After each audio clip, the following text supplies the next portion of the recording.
Iblis was the first person to use his own reasoning to reject a commandment from Allah subhanahu wa ta'ala. And we do this a lot.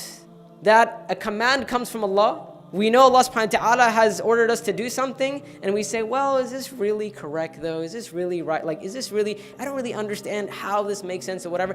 The first person to do that was Iblis. And this is why, for us, and you can take this as a principle, we don't believe as Muslims that there's ever a contradiction between reasoning and revelation.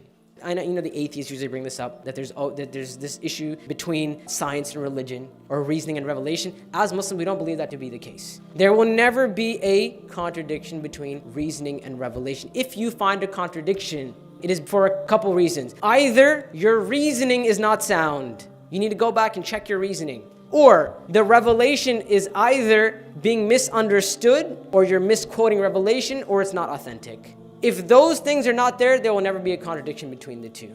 So if you take a look at this instance here, where there seems to be a contradiction between reasoning and revelation, by the way, the revelation here is the command from Allah to tell him to make sajda.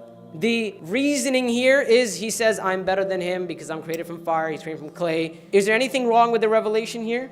Is it being misunderstood? Is Iblis like, well, I don't know, what do you mean by sajda? Do you mean like lay down, or do you mean... He knows what sajda means. He fully understands the revelation.